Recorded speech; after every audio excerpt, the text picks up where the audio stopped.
Hello friends, we are back with tuning a PID controller using intelligent methods, and we are going to go in the second part whatsoever we skipped over in the first.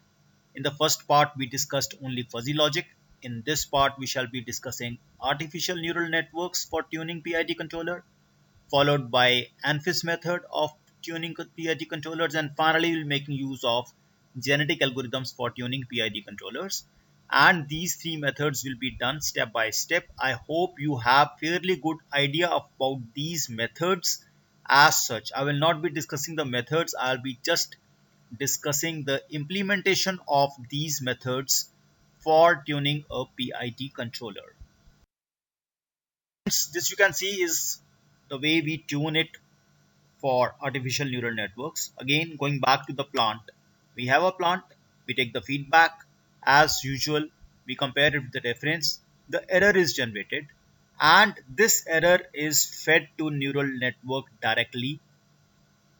This integral of error is fed to neural network in this branch, and the derivative of this error is fed to the neural network over here.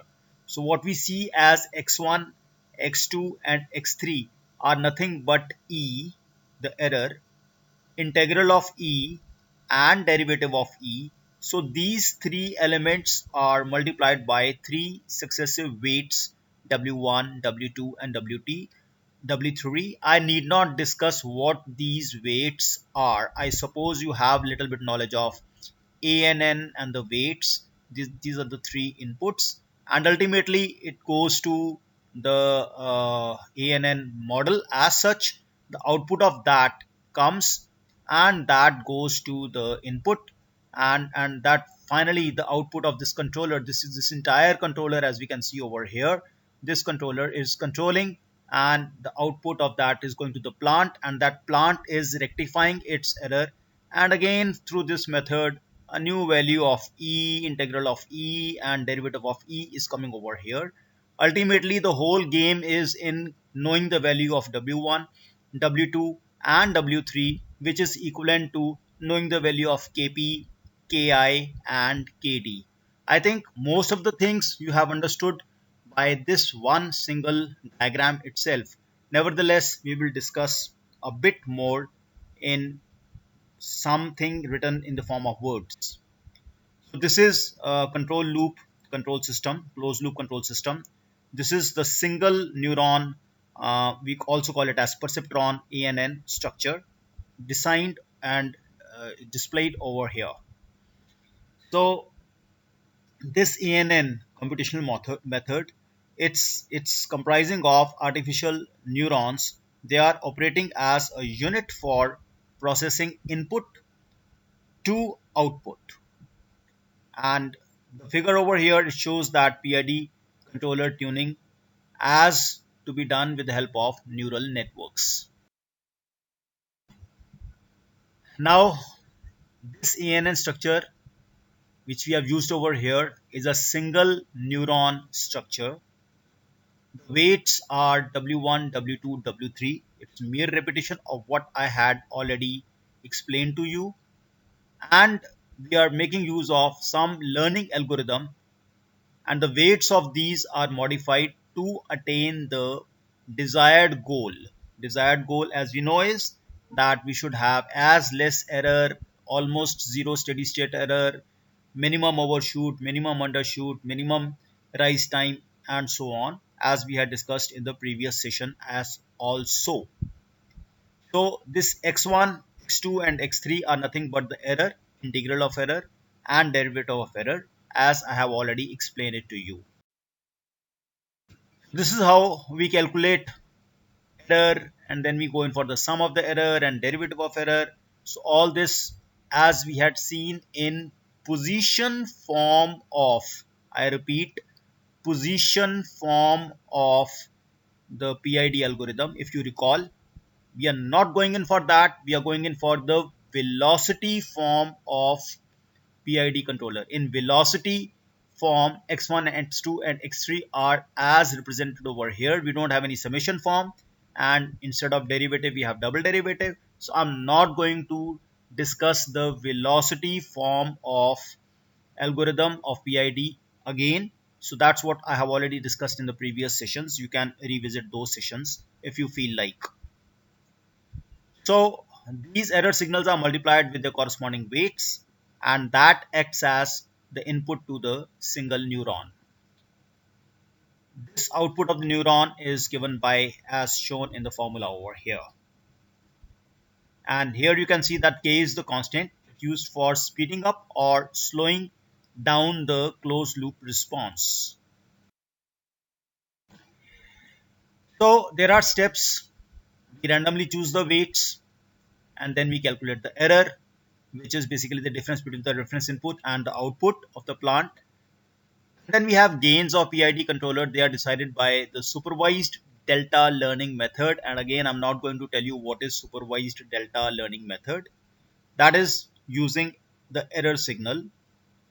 The output of the single neuron, this delta U, is multiplied by the gain, which again I said is either used to speed up or slow down this process to obtain a better closed loop response. So the updated weights will act as Kp, Ki, and Kd respectively. So these weights W1, W2, and W3, that's how, making use of supervised delta learning algorithm, they will be modified to get you the value of proportional, integral, and derivative learning speeds. This eta p, eta I, and eta d are nothing but the proportional, integral, and derivative learning speeds. Again, it's beyond the purview of my session to tell you what is the meaning of learning speed. So based upon these steps of ANN using single neuron, we can easily implement the tuning of PID controller for CSTR, continuously stirred tank reactor. We now going for adaptive neurofuzzy inference system. It's called adaptive. I may just give you a hint in the beginning itself so that you can form some image. You already might be knowing. Here we are making use of fuzzy rule base, but this fuzzy rule base is getting modified or it's getting adapted as per the situation, making use of ANN. So the ANN is used to actually build up the fuzzy rule base. So it's combination of the neural network as well as the fuzzy logic system. So in entirety, it's called ANFIS or Adaptive Neuro Fuzzy Inference System. So it's combining the features of both neural networks as well as the fuzzy logic. So of course, I will not go into the history. It was developed by this person, helped us to go in for input output data set. So we are making use of error backpropagation algorithm and memberships of NFIS. These are to be developed. The inputs to the proposed adaptive neuro fuzzy controller are, as in the case of fuzzy logic, we are using error and we are using rate of change of error. And the output of that will be, we will see Kp, Ki, and Kd. These three will be the output as was in the case of fuzzy logic. The only thing is, in fuzzy logic we manually build the rule base. In this case the rule base will be modified as per the system using ANN. Otherwise it's going to perform in the way by and large in structurally in terms of inputs and outputs, just the way we had fuzzy logic system. That was discussed in the previous session. So as you can see, the input output data set that is taken from the PID controller to be tuned using conventional method, and it's to be implemented on MATLAB as shown in the figure in the next slide. And this NFIS model structure is again a two input single output feed forward structure having three hidden layers, right? And that will be also shown in next to next slide over there.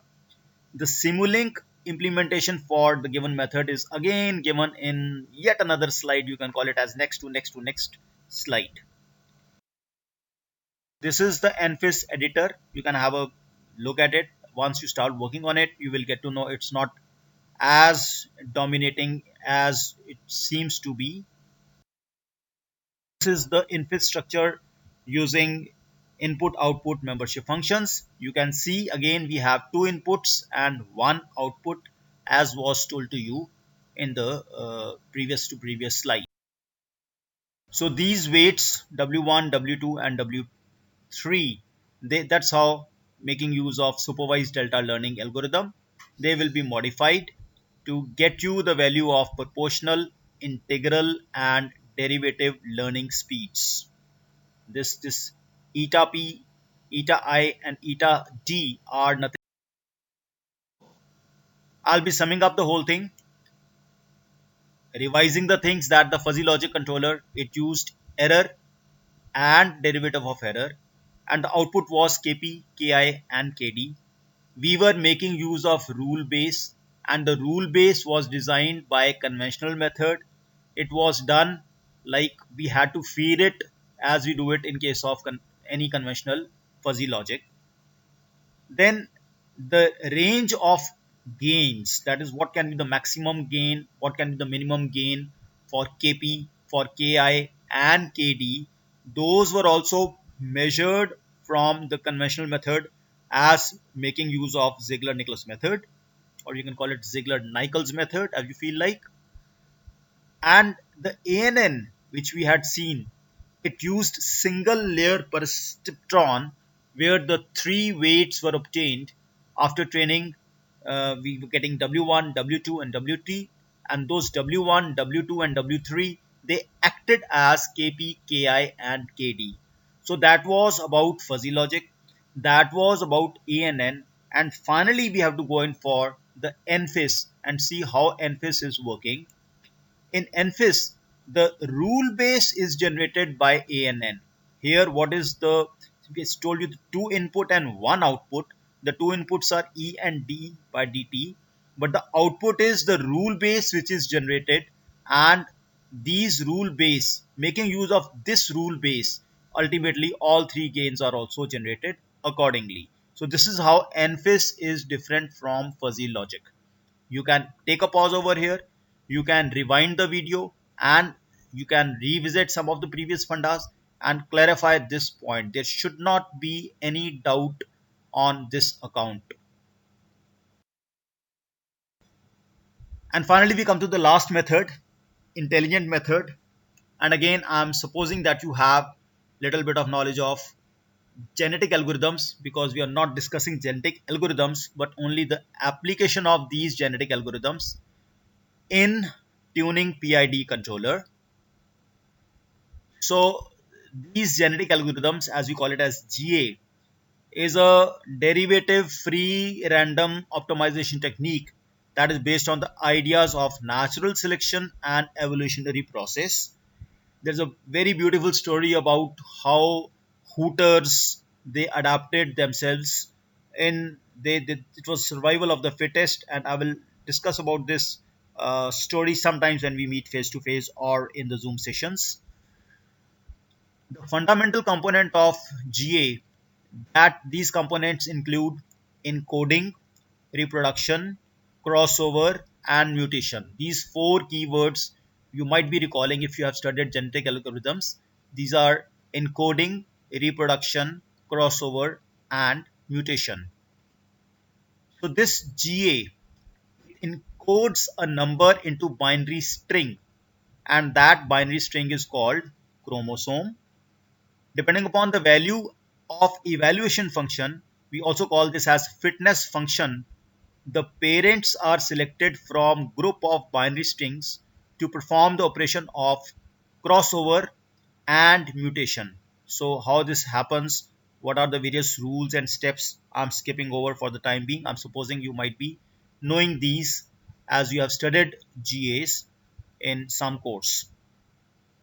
So now we have finally a kind of block diagram that is used for tuning of PID parameter using this GA. That is what you have to understand in less than 2 minutes. the block diagram of PID controller. This is tuned by GA in the manner that this GA first of all randomly generates KP, KI and KD. It feeds it to the PID controller. It gets the error. It gets the integral of square of error, and this is the performance criteria in this case. This is the objective function in this case, and what genetic algorithm has to do is to choose different combinations of KP, KI and KD with the objective of minimizing ISE. It's a single objective thing. It's not so difficult. KP, KI and KD are to be changed in a manner that ultimately ISE is as small as possible. After few generations, this is what we have to see, at what level we have to stop. So all those things, as we do in case of algorithms, we will be repeating in this case as such, but making use of this genetic algorithm for controlling PID as shown in the figure is not a very big challenge in case you understand what is PID controller, in case you understand how the genetic algorithms work. So combining two over here is something very simple, as you can see in this diagram. So this auto tuning of PID controller, it is done by GA by minimizing integral of square of error, and this ISC is mathematically defined as integral of the error RT minus Y. RT means we call it as reference, or you can call it as set point, and YT is the output. We take the square of it, we take the integral of it over a time, and this integral of square of errors is to be minimized. This is the only objective of GA.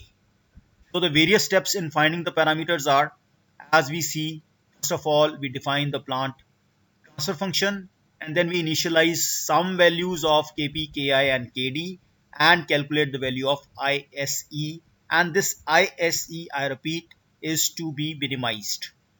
So we obtain, as what is called in case of PSOs also, we have particle best, that is one particle's best, and then we have global best. Global best means considering all the particles, then we see which is the best possible value. So having defined P best and G best, we go to the next step. We calculate the new population making use of some mutation. Again we obtain P best 1 and G best 1. We compare the value of P best with P best 1, compare the value of G best with G best 1, and finally doing this we go on repeating the things till we get the new values of Kp, Ki and Kd, and we find out the response for the closed loop system. This is how we ultimately are able to get through the best possible value of Kp, Ki and Kd, making use of genetic algorithms as intelligent method. So friends, this is all for this session. You have now understood how we can make use of different kind of intelligent methods, not only these but then several other, for controlling, for tuning the PID controller so that we get the best possible output, making use of this controller for controlling the plant in an efficient manner. If you have any queries, you can always contact me, and maybe you can enhance my knowledge regarding controlling the plant using intelligent methods, and we can have a discussion over Zoom or WhatsApp or face to face in case the conditions so allow. I hope you have enjoyed this session as well. I thank you for being with me, and I wish you a very safe stay. Thank you so much once again. Bye bye.